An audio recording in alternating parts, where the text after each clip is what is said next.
Si aujourd'hui vous avez l'impression qu'il devient de plus en plus difficile de développer votre activité dans le yoga ou le bien-être, j'aimerais vous proposer une autre lecture. Et si le problème n'était pas qu'il n'y avait plus d'opportunités, mais que nous étions simplement très nombreux et nombreuses à aller chercher exactement au même endroit. Parce qu'il existe tout un marché auquel beaucoup de professionnels ne pensent pas forcément encore. Et c'est précisément ce que je vais vous montrer aujourd'hui dans cette masterclass. Si vous êtes professeur de yoga, thérapeute, sophrologue, coach, professionnel du mouvement ou du bien-être, vous avez peut-être déjà ressenti cette impression. Vous avez des compétences, vous aimez profondément votre métier, mais développer une activité qui est réellement stable peut parfois sembler beaucoup plus compliqué que prévu. Certes, on nous apprend à nous former, à nous perfectionner, à perfectionner notre pratique, notre manière d'apprendre, de transmettre, à mieux accompagner aussi, mais beaucoup moins à regarder où se trouvent réellement les opportunités professionnelles. Et c'est précisément ce que je vous propose de faire aujourd'hui. Pendant cette masterclass, je ne vais pas vous expliquer comment envoyer des dizaines de mails ou vous donner une méthode miracle pour décrocher un contrat demain matin. Non, je vais d'abord vous aider à changer votre regard sur votre marché. Parce qu'avant de chercher à prospecter davantage, encore faut-il savoir où regarder. Et comprendre aussi pourquoi certaines structures peuvent avoir besoin de votre expertise. Donc nous allons voir pourquoi le yoga sur chaise répond à des évolutions qui sont profondes de notre société. Pourquoi aussi les structures représentent un marché particulièrement intéressant et surtout ce qui fait réellement la différence lorsque on souhaite intervenir auprès d'elles. Donc mon objectif, il est simple, c'est que à la fin de cette masterclass, vous ne regardiez plus votre activité de la même manière. Quand j'échange avec des professionnels du yoga et du bien-être, il y a des phrases que j'entends très souvent. Le marché est saturé. Il y a de plus en plus de concurrence. Aujourd'hui, c'est devenu très difficile de vivre de son activité. Et je comprends parfaitement ce sentiment parce que lorsqu'on regarde autour de nous, autour de soi, on voit effectivement beaucoup plus de professionnels, beaucoup plus d'offres aussi, et beaucoup plus de choix pour les pratiquants. Alors, forcément, on finit par se dire qu'il y a peut-être tout simplement plus assez de place pour tout le monde dans la sphère du yoga. Mais avec l'expérience, j'ai commencé à me poser une autre question. Et si nous étions en train de tirer la mauvaise conclusion? Et si le problème n'était pas qu'il n'y avait plus d'opportunités, mais que nous étions très nombreux et très nombreuses à chercher les opportunités exactement au même endroit? Et c'est cette réflexion que j'aimerais partager avec vous maintenant. Quand notre activité ne se développe pas comme on le souhaite, notre premier réflexe est généralement de faire plus. Il me faut plus d'élèves. Il faut que je communique davantage. Il faut que je publie davantage sur Instagram. Il faut peut-être que je baisse mes tarifs ou alors je vais ajouter un cours supplémentaire dans mon planning déjà full. Et progressivement, on se retrouve à travailler davantage sans nécessairement construire une activité plus stable. Alors je connais très bien ce mécanisme parce que je suis moi-même passée par là et pendant longtemps, ma façon de développer mon activité au sein de mon propre studio de yoga était finalement assez simple. Il fallait remplir mes cours d'élèves. Quand une place se libérait, il fallait trouver quelqu'un immédiatement pour la remplacer. Donc il fallait courir après les SMS, les emails, les coups de fil, etc. Quand un créneau fonctionnait moins bien, il fallait potentiellement réfléchir à une nouvelle formule. Et quand je voulais augmenter mon chiffre d'affaires, il fallait ajouter quelque chose. Un cours, un atelier, une nouvelle prestation, un stage. À un moment, en fait, je me demandais, mais est-ce qu'il existe d'autres marchés auxquels je pourrais répondre avec mes compétences sans courir partout? C'est là qu'il y a une distinction qui est importante, c'est-à-dire avoir davantage d'élèves peut évidemment augmenter votre activité, c'est mathématique. Mais cela ne signifie pas automatiquement que votre modèle devient plus stable. Parce que derrière chaque cours supplémentaire, il peut y avoir plus de préparation, plus de déplacements, davantage de créneaux dispersés dans la semaine et une activité qui reste très dépendante du remplissage. Une élève qui arrête tout simplement la pratique du yoga. Un autre qui déménage, un groupe qui se réduit, une période de vacances qui arrive, il fait trop chaud, il fait trop froid, il neige, et il faut recommencer à remplir. Alors, encore une fois, le problème n'est absolument pas le cours collectif, hein. J'en ai donné pendant des années et le yoga sur chaise lui-même peut parfaitement être enseigné, et exclusivement d'ailleurs, en collectif. Le sujet n'est pas le format collectif ici. Le sujet, c'est la dépendance à un modèle économique qui serait le seul de mon développement, d'accord? Et c'est sur cette nuance-là qu'il est important de réfléchir. À force d'observer le marché et d'accompagner aussi des professionnels, hein, puisque je donne du coaching à des professeurs qui sont déjà en place, en tous les cas dans l'activité du yoga sur chaise, et on voit ensemble comment on peut développer leur activité, leur partenariat avec les structures, etc. Et au travers de tous ces échanges-là, j'ai compris quelque chose. Nous avons toujours tendance à regarder les mêmes endroits, à proposer les mêmes types de prestations, à chercher les mêmes clients. Et lorsque tout le monde regarde dans la même direction, nous avons naturellement l'impression que le marché est saturé. Mais imaginez simplement que votre champ de vision soit beaucoup plus large que ce que vous pensiez. Le problème change complètement. La question n'est plus comment vais-je réussir à trouver encore plus de clients sur ce marché? Non. Elle devient plutôt quels sont les marchés que je n'ai pas encore envisagés? Et cette question-là a complètement changé ma propre façon de regarder mon activité. Faites l'exercice mentalement. Quand je vous demande où peut travailler un professionnel du yoga ou du bien-être, à quoi pensez-vous spontanément? Probablement à un studio, une association, des cours particuliers, peut-être à quelques entreprises, hein, des cours en Zoom. Et puis assez rapidement, la liste s'arrête. C'est exactement ce qui est intéressant. Parce que nous pouvons avoir énormément de compétences et pouvoir avoir une vision très limitée des endroits dans lesquels ces compétences pourraient être utiles.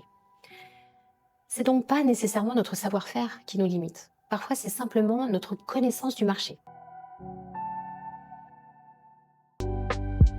Alors, lorsque j'entends « il n'y a plus de débouchés », j'ai aujourd'hui envie de poser une autre question.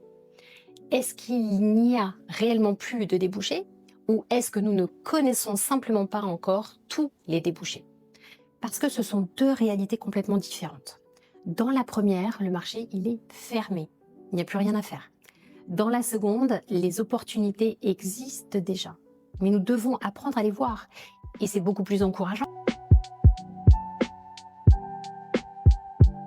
Personnellement, c'est l'une des prises de conscience qui a le plus fait évoluer ma vision du métier. Pendant longtemps, je pensais exactement comme beaucoup de professionnels, hein, c'est-à-dire que mon activité, elle dépendait de ma capacité à remplir mes cours, à fidéliser mes élèves et à attirer régulièrement de nouvelles personnes. Puis j'ai commencé à regarder autrement, non plus seulement qui pourrait venir à mes cours, mais plutôt où existe-t-il des personnes qui ont besoin d'une pratique adaptée? Et à partir de cette question, eh bien, le paysage devient complètement différent. Parce qu'il existe des seniors, il existe des salariés qui passent leur journée assis dans de mauvaises positions. Il existe des personnes qui ne peuvent pas pratiquer facilement le yoga au sol. Il y a des personnes en perte de mobilité, il y a des publics fragiles. Il y a des personnes qui pensent même parfois que le yoga n'est tout simplement plus ou pas fait pour elles et pour eux. Et toutes ces personnes-là, elles sont déjà quelque part. Elles sont dans les entreprises, elles sont dans les établissements, les associations, les collectivités, les structures médico-sociales. Et c'est là que j'ai compris quelque chose d'essentiel. Je n'avais pas forcément besoin de chercher davantage de personnes. Je pouvais aussi commencer à regarder les endroits où ces personnes se trouvaient déjà. Alors peut-être que votre difficulté aujourd'hui, c'est pas un manque de compétences, peut-être que ce n'est pas non plus un manque de motivation, et peut-être même que ce n'est pas simplement un manque d'élèves. Peut-être que vous regardez votre activité à travers un marché beaucoup plus petit que celui auquel vos compétences pourraient réellement vous donner accès. Et si c'est le cas, c'est plutôt une bonne nouvelle, parce que on ne va pas vous demander de tout recommencer. Non, on va simplement élargir votre champ de vision. Et c'est précisément là que le yoga sur chaise devient particulièrement intéressant. Alors pas parce qu'il faudrait abandonner ce que vous faites déjà, non. C'est pas parce que non plus il faudrait opposer une façon d'enseigner le yoga à une autre. mais parce que cette spécialisation, elle permet d'accéder à des publics, à des besoins et à des environnements auxquels nous ne pensons pas toujours spontanément. Et surtout, elle répond à quelque chose de beaucoup plus profond qu'une simple tendance. Elle répond à une évolution de notre société. C'est ce que nous allons voir maintenant. Quand j'ai commencé à enseigner le yoga, je ne me posais pas toutes ces questions. J'enseignais le yoga à des personnes qui venaient pratiquer le yoga, tout simplement. Ça paraît évident dit comme ça, hein, mais avec les années, en fait, j'ai commencé à observer quelque chose. C'est-à-dire que les personnes qui avaient peut-être le plus besoin de bouger, qui avaient le plus besoin de respirer, de retrouver de la mobilité, ou simplement de reprendre confiance dans leur corps, étaient parfois précisément celles et ceux qui ne franchissaient pas la porte d'un studio de yoga ou d'une association. Pourquoi ? Tout simplement parce qu'elles pensaient que ce n'était pas pour elles, pour eux, parce qu'elles ne pouvaient pas facilement en fait s'installer au sol, tout simplement, parce qu'elles avaient peur de ne pas réussir à suivre, parce que leur corps avait changé, ou simplement parce que le format qu'on leur proposait n'était pas adapté à leur réalité. Et pendant ce temps-là, eh bien, notre société, elle aussi, changeait.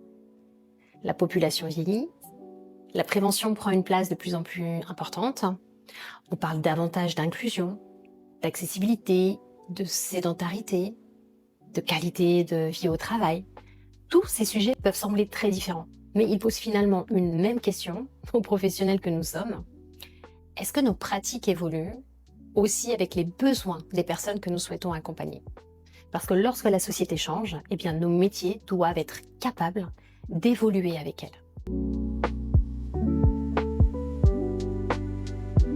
C'est précisément ce qui m'a passionnée lorsque j'ai commencé à approfondir le yoga sur chaise, parce que j'ai compris que la chaise n'était pas simplement un accessoire permettant de rendre une posture plus facile.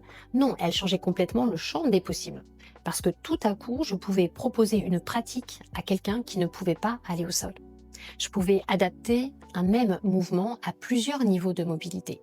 Et je pouvais aussi travailler avec une personne très autonome et dans un autre contexte, avec quelqu'un de beaucoup plus fragile. Et surtout, je pouvais conserver ce qui fait l'essence du yoga. Le mouvement, la respiration, la conscience du corps, la concentration, la présence à soi, mais en changeant simplement la manière de le transmettre. Et c'est pour cela qu'il y a 5 mots qui sont très importants. Accessible, adaptable, inclusif, sécurisé, et progressif. Et ce ne sont pas simplement des qualités du yoga sur chaise, ce sont précisément des réponses aux besoins que nous rencontrons aujourd'hui sur le terrain.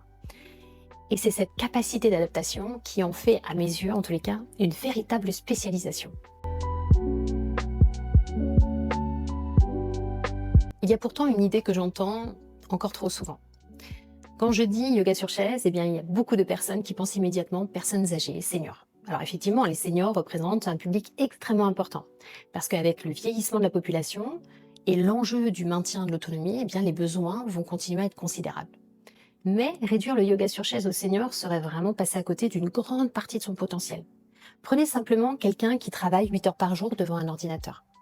Cette personne peut parfaitement être jeune, sportive et autonome, et pourtant souffrir de tensions dans les épaules, d'une raideur du dos, de fatigue mentale ou simplement les conséquences d'une journée entière passée assise, dans de mauvaises postures. Je continue aussi sur le sujet du fait qu'on va pas, évidemment qu'on remplace la chaise par la chaise, mais avec des mouvements qui sont tout à fait appropriés pour dénouer le corps, détendre le mental. Donc prenez maintenant une personne en reprise d'activité ou quelqu'un par exemple représentant une mobilité réduite ou voire même une personne en situation de handicap. Eh bien leurs situations sont complètement différentes. Pourtant, une même spécialisation peut permettre de leur proposer une pratique totalement adaptée. C'est ce qui m'a fait comprendre que je ne devais surtout pas présenter le yoga sur chaise comme le yoga des seniors. Les seniors constituent un marché majeur, mais la véritable force du yoga sur chaise, c'est l'accessibilité. Et cette nuance, elle change énormément de choses. Et c'est là que cela devient vraiment intéressant professionnellement. Imaginez maintenant la même spécialisation dans différents environnements. Dans une entreprise, vous pouvez travailler autour de la sédentarité, des tensions corporelles et du bien-être au travail. Dans un EHPAD, votre objectif peut-être sera de préserver la mobilité et d'apporter un moment de bien-être aux résidents. Dans une résidence autonomie, eh bien, on va davantage travailler autour de la prévention et du maintien de l'autonomie. Dans un centre social, la dimension du lien social peut devenir extrêmement importante. Dans une association, on peut chercher avant tout à rendre une activité accessible à un public qui n'aurait peut-être jamais osé essayer le yoga autrement. Et ce que je trouve fascinant, c'est que la chaise n'a pas changé. Le yoga n'a pas changé. Ce qui change, c'est notre capacité à comprendre la personne qui se trouve devant nous et le besoin auquel nous devons répondre. C'est exactement pour cette raison que je parle de spécialisation. Parce qu'un professionnel spécialisé ne reproduit pas exactement la même séance partout. Il comprend son environnement, il comprend son public, il adapte son enseignement.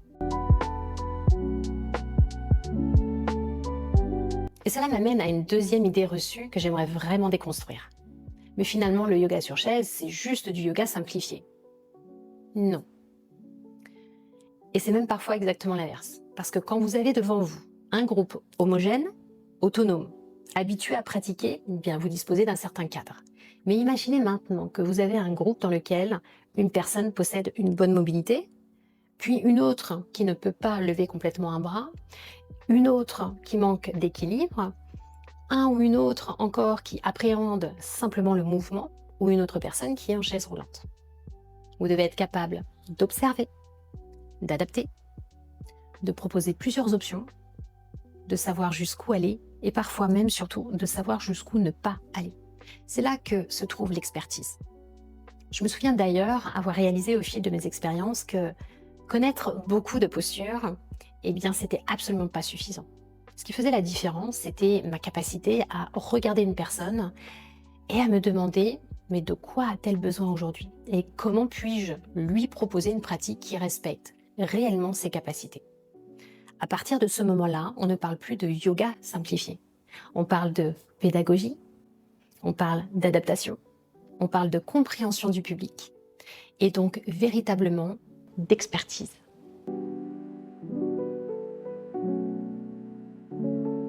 Alors, si nous remettons maintenant toutes les pièces ensemble, nous avons une société qui évolue, une population qui vieillit, des personnes de plus en plus sédentaires, une attention croissante qui est portée à la prévention, des enjeux d'inclusion et d'accessibilité.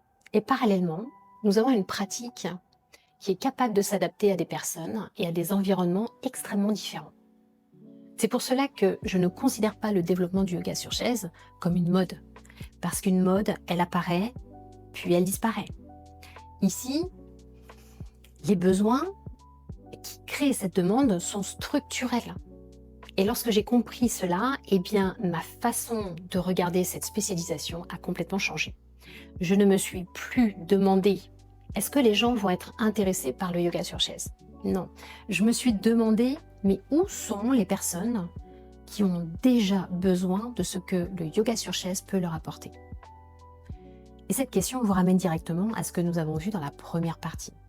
Ces personnes existent déjà, elles sont déjà regroupées, elles travaillent, elles vivent dans des résidences, elles fréquentent des associations et elles sont accompagnées par des collectivités ou des structures médico-sociales. Et derrière tous ces publics, eh bien, il y a des structures. Des structures qui ont elles-mêmes des objectifs, des contraintes et des besoins auxquels elles doivent répondre.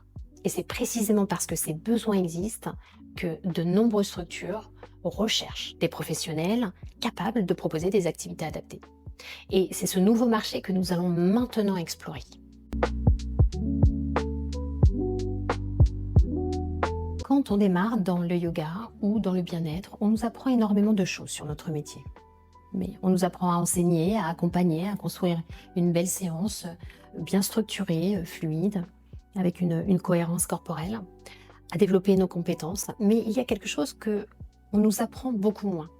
Où se trouve réellement notre marché? Et pendant longtemps, j'ai moi-même eu une vision assez classique.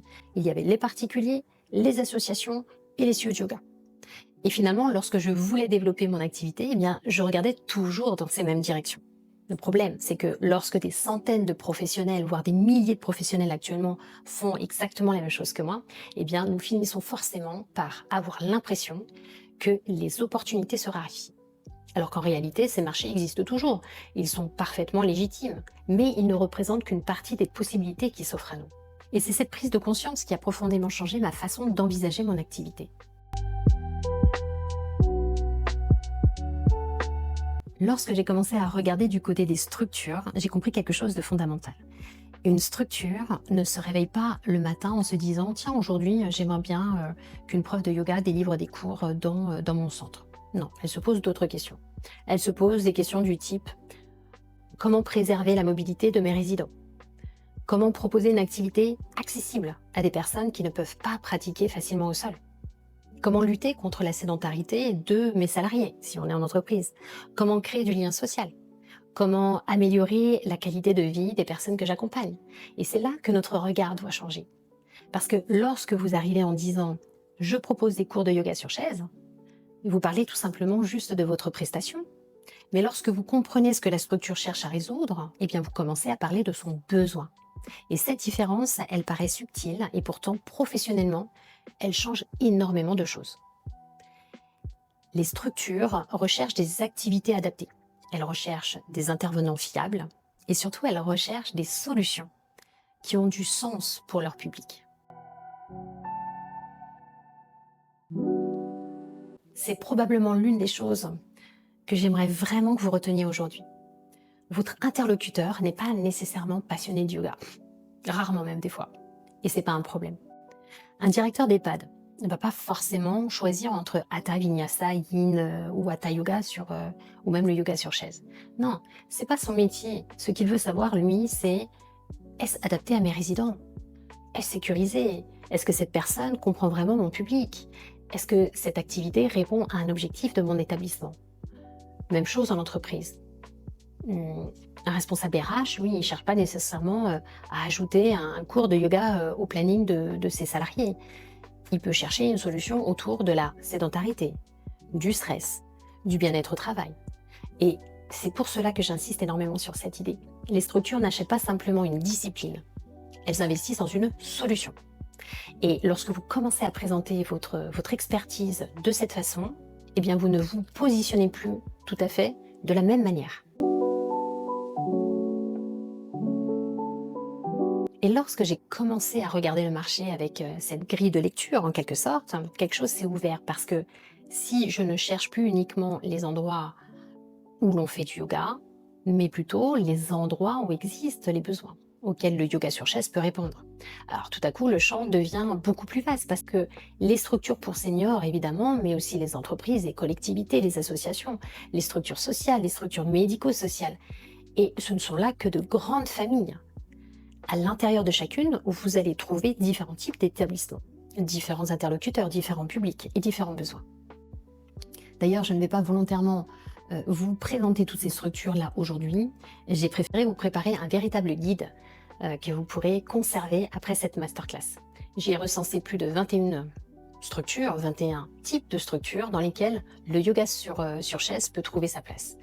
Et c'est pas simplement une liste. Pour chacune, je vous explique les publics accueillis, les besoins, pourquoi le yoga sur chaise peut y répondre et surtout l'opportunité professionnelle que cette structure peut représenter. Vous y trouverez également un tableau d'analyse pour vous aider à identifier les structures les plus cohérentes avec votre propre projet. Et ce guide est entièrement gratuit. Je vous expliquerai à la fin de cette masterclass comment le récupérer. Connaître les structures ne suffit pas. Il faut encore comprendre comment elles résonnent. Il y a 2 freins que j'entends régulièrement. Le premier, mais ces structures travaillent surtout avec des professionnels de santé. Je ne vais pas être légitime dans leur scope. Et le second, elles ne cherchent probablement pas ce genre de prestations. Eh bien, ces 2 pensées peuvent nous empêcher d'essayer avant même d'avoir réellement étudié le marché. Évidemment, certaines interventions relèvent exclusivement des professionnels de santé et il faut absolument respecter cette frontière. Mais une structure ne propose pas uniquement des soins. Elle peut aussi développer des actions autour de la prévention, du bien-être, de l'animation, du lien social, de la mobilité ou de la qualité de vie. Et c'est précisément dans cet espace qu'un professionnel spécialisé peut avoir toute sa place. Je le vois d'ailleurs régulièrement lorsque j'accompagne des professionnels. Au départ, certains regardent une structure en se disant « Pourquoi aurait-il besoin de moi ?» Et lorsque nous travaillons sur les besoins réels du public, la question devient plutôt « Pourquoi ne jamais penser à leur proposer cela ?» Et ce changement de regard, il est essentiel.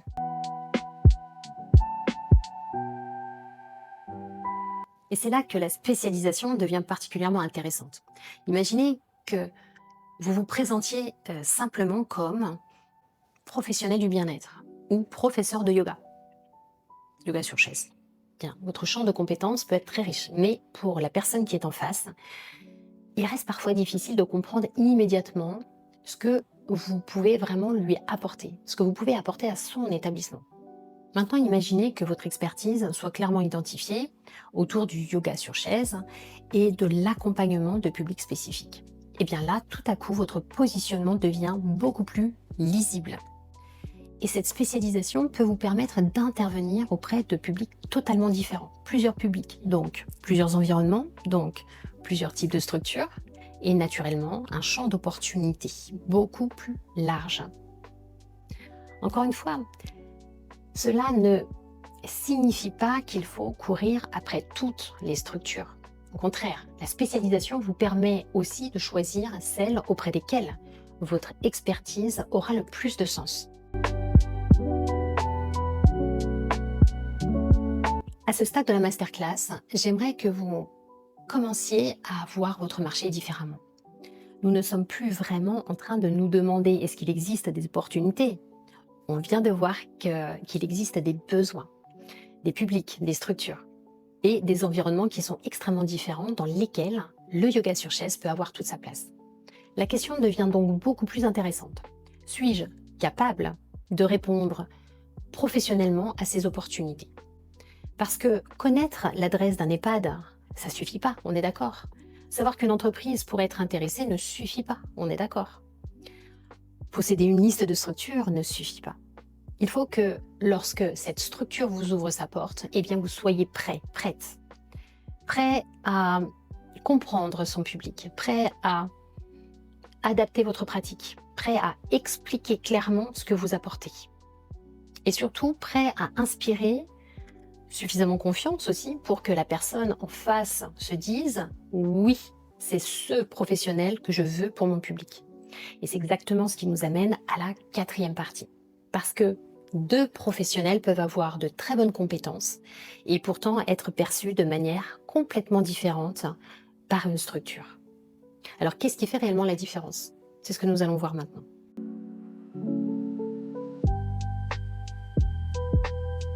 Je voudrais maintenant vous montrer quelque chose de très simple. Imaginez deux professionnels. Ils peuvent avoir suivi la même formation, avoir plusieurs années d'expérience, être tous les deux parfaitement compétents. Le premier contact, une structure, et se présente ainsi. Bonjour, je donne des cours de yoga. Le second dit, j'accompagne les structures grâce au yoga sur chaise, avec des séances totalement adaptées aux besoins et aux capacités de votre public. Les deux parlent pourtant de yoga. Mais est-ce que vous percevez la même chose? Probablement pas. Dans la première présentation, vous savez ce que la personne fait. Et dans la seconde, vous commencez déjà à comprendre ce qu'elle peut vous apporter. Et ça, c'est une distinction que je trouve fondamentale parce que pendant longtemps, lorsque nous nous présentons professionnellement, nous avons tendance à parler de nous, nos diplômes, nos méthodes, nos cours, nos outils, dans quel studio nous avons travaillé, alors que la personne qui se trouve en face de vous se pose principalement une question. Qu'est-ce que cela peut apporter à mon public? Et lorsqu'on comprend ça, eh bien notre façon de présenter notre métier change complètement. Quand une structure fait entrer un intervenant extérieur, elle engage aussi sa responsabilité et son image auprès de son public. Elle doit donc pouvoir vous faire confiance. Et cette confiance ne repose pas uniquement sur le fait de savoir enseigner le yoga. Elle repose sur plusieurs éléments. Est-ce que votre proposition correspond réellement au public? Est-ce que vous semblez comprendre ses contraintes? Est-ce que votre approche est suffisamment adaptable? Est-ce que vous êtes capable d'expliquer clairement ce que vous allez apporter? Et surtout, est-ce que cette personne va être facile et rassurante à intégrer dans notre fonctionnement. C'est une dimension dont on parle finalement assez peu dans les formations. Une structure ne recherche pas uniquement quelqu'un de compétent. Elle recherche aussi quelqu'un avec qui elle va avoir envie de travailler. Une personne fiable, une personne professionnelle, une personne capable de s'adapter. Une personne qui comprend qu'elle intervient dans un environnement qui possède déjà ses propres règles, ses propres contraintes et ses propres objectifs. Et ça compte énormément. Je le constate assez régulièrement dans les accompagnements que je réalise. Très souvent, les professionnels possèdent déjà énormément de compétences. Le problème n'est donc pas est-ce que je sais bien faire mon métier. Le problème est plutôt est-ce que la personne qui se trouve en face de moi comprend immédiatement pourquoi mes compétences sont pertinentes pour elle. Et c'est là que certains professionnels font une vraie différence. Ils ne proposent pas simplement une séance, ils cherchent d'abord à comprendre qui vais-je accompagner, quelles sont les capacités de ce public, quels sont les objectifs de la structure, quelles contraintes dois-je prendre en compte. Et enfin, seulement ensuite, qu'est-ce que je vais proposer? Et cette façon de réfléchir, elle change profondément la posture professionnelle. Vous ne parlez plus de ce que vous avez envie d'enseigner, vous parlez de ce dont le public a besoin. Et ensuite, vous utilisez votre expertise pour construire la réponse adaptée. Il y a 2 croyances que j'aimerais vraiment déconstruire ici. La première, c'est « je suis diplômée, donc je suis prête ». Un diplôme, une certification, c'est important. Il apporte des connaissances, il apporte des compétences et il apporte aussi une légitimité. Mais il ne suffit pas toujours à vous préparer à tous les publics et à tous les environnements. Vous pouvez être un excellent prof de yoga et ne jamais avoir appris à construire une séance pour une personne qui ne peut pas lever le bras au-dessus des épaules. Ou pour un groupe dans lequel chacun possède un niveau de mobilité différent et des fois un vrai grand écart. C'est précisément pour cela que la spécialisation existe. Et puis il y a une deuxième croyance. Pour trouver des contrats, il suffit juste d'envoyer beaucoup d'emails et quelques coups de fil. Alors, on récupère des adresses, on prépare un message, on l'envoie à 20, 30, 50 structures et parfois aucune réponse. Et la conclusion devient « les structures ne sont pas intéressées par mes prestations ». Mais ce n'est pas nécessairement ce que le silence signifie. Avant même de parler de prospection, il faut être déjà capable de répondre à une question. Pourquoi cette structure aurait-elle intérêt à travailler avec moi? Et si cette réponse n'est pas claire pour vous, eh bien, elle aura peu de chances de l'être pour votre interlocuteur. C'est précisément là qu'une spécialisation devient extrêmement puissante. Elle ne vous apporte pas simplement des exercices supplémentaires, elle change la façon dont vous êtes aperçu, dont vous êtes perçu. Prenons un exemple très simple. Si je vous dis, je fais, ou en tous les cas, je délivre du bien-être, c'est extrêmement large. Si je dis, j'enseigne le yoga, vous comprenez déjà davantage mon métier. Mais si je vous dis, je suis spécialisée dans l'enseignement du yoga sur chaise, auprès de publics qui ont besoin d'une pratique adaptée, eh bien tout à coup, quelque chose devient beaucoup plus clair. Vous commencez à comprendre? Eh bien, vous commencez à comprendre quoi? À qui je m'adresse, quels problèmes je peux résoudre et dans quel contexte mon expertise peut être utile. C'est cela le positionnement. C'est aussi ce qui augmente votre valeur perçue. Parce que vous n'êtes plus simplement une personne parmi beaucoup d'autres qui proposent une discipline. Vous commencez à être identifié comme la personne compétente sur un besoin ultra précis. Et lorsqu'une structure rencontre précisément ce besoin, eh bien elle sait beaucoup plus facilement pourquoi elle devrait penser à vous et pas à quelqu'un d'autre. J'aimerais terminer cette partie sur quelque chose d'important. Peut-être qu'en m'écoutant, vous vous dites « D'accord, mais moi aujourd'hui, je ne sais encore pas faire tout cela ». Et c'est parfaitement normal, on ne n'est pas spécialiste, on le devient. Apprendre à comprendre un public, ça s'apprend. Apprendre à construire une séance adaptée, ça s'apprend. Apprendre à proposer plusieurs variations, ça s'apprend. Apprendre à sécuriser sa pratique, ça s'apprend. Apprendre à présenter son expertise à une structure, ça s'apprend aussi. Et c'est précisément pour cette raison que j'ai créé la méthode Yoga Digitya. Parce qu'au fil de mon expérience, j'ai compris qu'apprendre quelques exercices sur une chaise, eh bien, ça ne suffisait pas. Il fallait une véritable méthode pour comprendre les publics, pour construire des séances cohérentes, adapter la pratique, intervenir avec confiance et professionnalisme.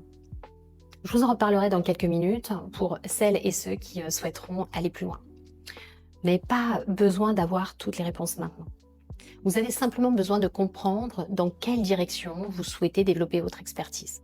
Parce qu'une spécialisation, une méthode, une posture professionnelle, eh bien ça se construit. Et surtout, ça s'apprend. Alors si nous reprenons le chemin que nous avons parcouru ensemble, nous sommes partis d'un sentiment que beaucoup de professionnels connaissent.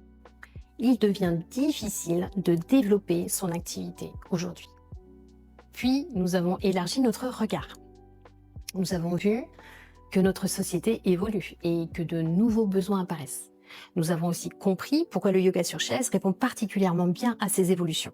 Nous avons découvert qu'il existe de nombreuses structures dans lesquelles cette expertise peut avoir toute sa place. Et maintenant, nous venons de voir que connaître ces opportunités ne suffit pas. Il faut aussi être capable d'y répondre professionnellement. Et c'est finalement là que tout commence. Parce que la vraie question n'est peut-être plus est-ce qu'il existe une place pour moi? La vraie question devient quelle expertise ai-je vraiment envie de construire pour prendre cette place? Et c'est sur cette question que j'aimerais terminer cette masterclass avec vous.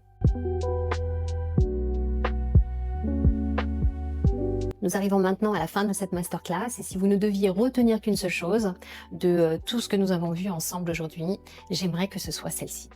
Votre marché est peut-être beaucoup plus grand que vous ne l'imaginez.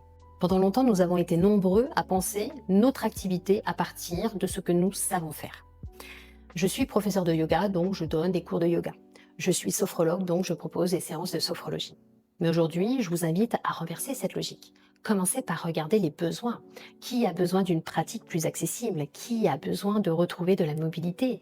Qui souffre de la sédentarité? Qui a besoin de prévention? Quels publics sont aujourd'hui éloignés des pratiques traditionnelles? Et lorsque vous commencez à regarder votre activité de cette façon, eh bien, le yoga sur chaise prend une toute autre dimension. Il permet d'accompagner, vous l'avez bien compris, davantage de public, d'intervenir dans des environnements extrêmement variés, de répondre à des besoins très actuels et potentiellement de construire des collaborations qui peuvent s'inscrire dans la durée. C'est pour cette raison que je ne considère pas le yoga sur chaise simplement comme une autre façon d'enseigner. Je le considère comme une véritable spécialisation professionnelle. Et c'est justement pour cela que je ne veux pas que vous terminiez cette masterclass avec une liste interminable de choses à faire. Je vois trop souvent des professionnels sortir d'une formation, d'une conférence ou même d'une masterclass avec 10 pages de notes et ne rien faire ensuite parce qu'ils ne savent pas par où commencer.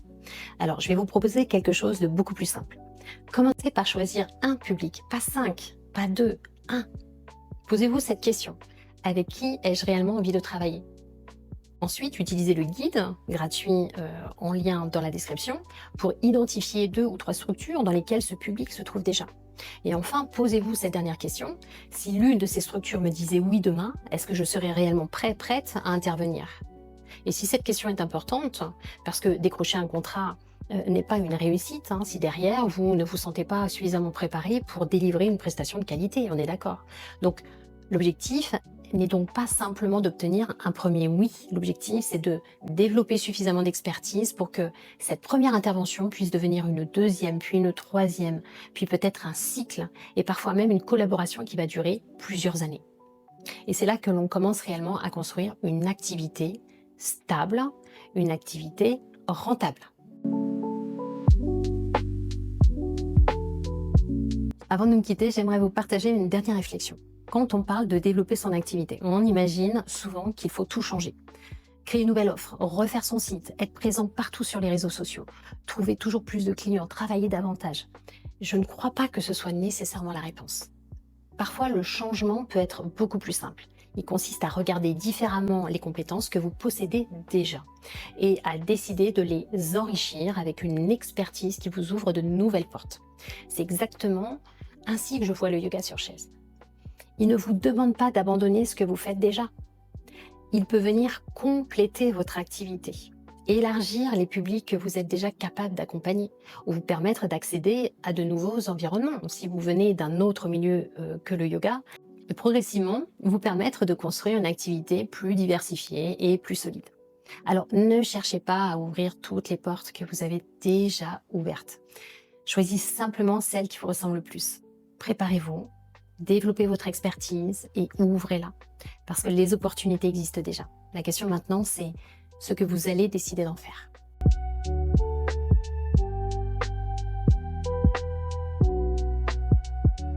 Et enfin, pour celles et ceux qui, après cette masterclass, se disent « Waouh, cette spécialisation pourrait vraiment correspondre à mon projet, mais j'ai besoin d'apprendre à le faire correctement. » C'est précisément pour cela que j'ai créé Yoga Digitchair. Alors, je ne vais pas vous présenter toute la formation aujourd'hui parce que ce n'est pas l'objectif de cette masterclass, mais Yoga Digitchair, c'est vraiment une méthode que j'ai développée pour vous apprendre à construire, à adapter, à enseigner le yoga sur chaise avec une véritable approche professionnelle.